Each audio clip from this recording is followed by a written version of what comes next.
അല്ല ഇത് മറ്റേ ഇങ്ങനെ വിശേഷിപ്പിക്കുന്നുണ്ട്. അപ്പം നിങ്ങളെ വിശേഷിപ്പിക്കുന്നത് വേറെ നിലയിലാണ്. ഓരോ ചാനലിനെയും ചിലർ RSSൻ്റെ പാദസേവ ചെയ്യുന്നവർ എന്ന് വിശേഷിപ്പിക്കുന്നുണ്ട്, ചിലരെ ജമാഅത്ത് ഇസ്ലാമിയുടെ പാദസേവ ചെയ്യുന്നവർ എന്ന് വിശേഷിപ്പിക്കുന്നുണ്ട്, ചിലരെ പൊട്ടിപ്പൊളിഞ്ഞ് തകർന്ന് തരിപ്പണമാകുന്ന UDFൻ്റെ ഓക്സിജൻ എന്ന് വിശേഷിപ്പിക്കുന്നുണ്ട്. അങ്ങനെ പലരെയും പലതും വിശേഷിപ്പിക്കുന്നുണ്ട്. ഞാനപ്പോൾ അതിലേക്ക് കിടക്കുന്നില്ല. ഞാൻ പറയട്ടെ, ഞാനിത് വളരെ വ്യക്തമായി സൂചിപ്പിച്ചിട്ടുണ്ട്. കേരളത്തിൻ്റെ മുഖ്യമന്ത്രിക്ക് ഒരു അഭിമുഖം നൽകാൻ ഒരു PR ഏജൻസിയുടെയും സഹായം ആവശ്യമില്ല. നമുക്കൊക്കെ അറിയാം, നിങ്ങൾക്കും അറിയാം. മുഖ്യമന്ത്രി പത്രസമ്മേളനം എങ്ങനെയാണ് നടത്തുന്നതെന്ന് നിങ്ങൾ കണ്ടിട്ടുണ്ട്. ഇത്ര കാലം ഇപ്പോൾ പാർട്ടി സംസ്ഥാന സെക്രട്ടറിയായി 1998 മുതൽ ഈ 2024 വരെ 4 നൂറ്റാണ്ട് മുഖ്യമന്ത്രി എങ്ങനെയാണ് പത്രക്കാരെ കണ്ടത്, പത്രസമ്മേളനം നടത്തിയത്, ഇടപെട്ടത്, എങ്ങനെയാണ് സമീപിക്കുന്നത് എന്നുള്ളതൊക്കെ നന്നായിട്ട് അറിയുന്നവരാണ് നിങ്ങൾ, ഞാനും സമൂഹവും. ഒരു സംശയമില്ല. ഞാനിപ്പോൾ ഇതുമായി ബന്ധപ്പെട്ട് ഇവിടെ വന്നപ്പോൾ ഇവിടുത്തെ ഒരു പ്രധാനപ്പെട്ട പദ്ധതിയും വികസനവുമായി ബന്ധപ്പെട്ട കാര്യങ്ങൾ പറയാനാണ് വന്നത്. സ്വാഭാവികമായിട്ട് അത് പറഞ്ഞു കഴിയുമ്പോൾ നിങ്ങളിത് ചോദിച്ചു കഴിഞ്ഞാൽ മറുപടി പറയുക എന്നുള്ളതിൻ്റെ ഉത്തരവാദിത്തം. നിങ്ങൾ പല വ്യാഖ്യാനം നൽകും. എന്ത് വ്യാഖ്യാനം നൽകിയിട്ടും കാര്യമില്ല. കേരളത്തിൻ്റെ മുഖ്യമന്ത്രിയെ ഇങ്ങനെ ഒറ്റതിരിഞ്ഞ് ആക്രമിക്കുന്നതിന് പിന്നിലൊരു പൊളിറ്റിക്സ് ഉണ്ട് എന്നുള്ളത് എല്ലാവർക്കും അറിയുന്നതാണ്. അത് ഞാൻ പറയട്ടെ, പൂർത്തി നിങ്ങൾ ക്ഷമ കാട്ടിയിരുന്നു. കേരളത്തിൻ്റെ മുഖ്യമന്ത്രിയെ ഇങ്ങനെ ആക്രമിക്കുന്നതിനൊരു പൊളിറ്റിക്സ് ഉണ്ട്. ആ പൊളിറ്റിക്സ് 2021 ഇടതുപക്ഷത്തിൻ്റെ തുടർഭരണം വരുന്നതിന് പല കാരണങ്ങളുണ്ട്. പല കാരണങ്ങൾ.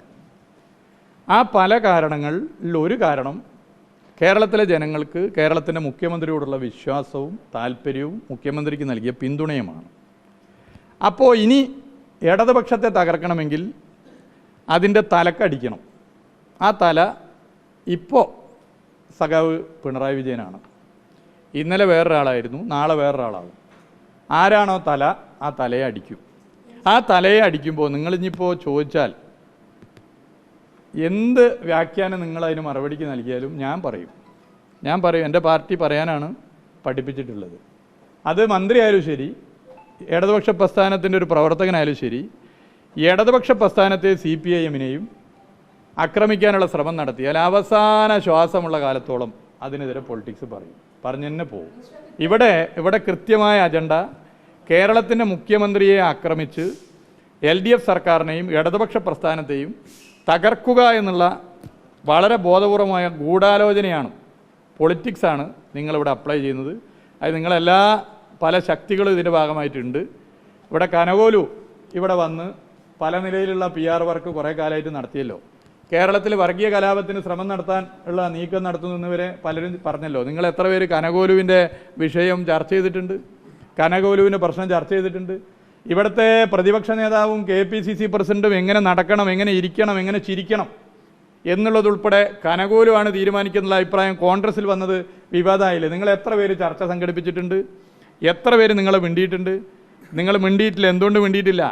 വളരെ ബോധപൂർവ്വം നിങ്ങൾ പരിശോധിക്കേണ്ടേ. കേരളത്തിൻ്റെ ക്രമസമാധാന നിലയെ തകർക്കാൻ, കേരളത്തിലെ LDF സർക്കാരിനെ തകർക്കാൻ കനകോലുവിൻ്റെ ചില പ്രയോഗങ്ങൾ നടക്കുന്നു എന്നുള്ള അഭിപ്രായം ശക്തമായിട്ട് വന്നിട്ടില്ലേ? ശക്തമായി വന്നിട്ടുണ്ട്. നിങ്ങളാരും മിണ്ടിയിട്ടില്ല. എന്നാൽ ഇടതുപക്ഷത്തെ സംബന്ധിച്ചിടത്തോളം, കേരളത്തിൻ്റെ മുഖ്യമന്ത്രിയെ സംബന്ധിച്ചിടത്തോളം ജനങ്ങളോട് പറയാൻ ഒരു ഇടനിലക്കാരൻ്റെ ആവശ്യമില്ല. പറയാനുള്ളത് പറയും, പറഞ്ഞ് മുന്നോട്ട് പോകും. ഇവിടെ എന്തെങ്കിലും മറക്കാനുണ്ടെങ്കിൽ മുഖ്യമന്ത്രിയുടെ പ്രസ് സെക്രട്ടറി കത്ത് കൊടുക്കുമോ? മുഖ്യമന്ത്രിയുടെ പ്രസ് സെക്രട്ടറി ഒരു കത്ത് കൊടുക്കേണ്ട ആവശ്യമുണ്ടോ? മുഖ്യമന്ത്രിയുടെ മുഖ്യമന്ത്രി പറയേണ്ട സമയത്ത് പറയുന്നത്. അതിപ്പോൾ ഇപ്പം ഇന്നലെ ഞാൻ ചോദിക്കട്ടെ, ഇന്നലെ നിങ്ങൾ ഈ മലപ്പുറം വിഷയം ചോദിച്ചപ്പോൾ ഞാൻ പറഞ്ഞു അതിൽ കൂടുതൽ കാര്യം എനിക്കറിയില്ല, അത് മുഖ്യമന്ത്രി പറയുന്നതാണ് ഞാൻ പ്രതീക്ഷിക്കുന്നത്. മുഖ്യമന്ത്രി പറഞ്ഞു.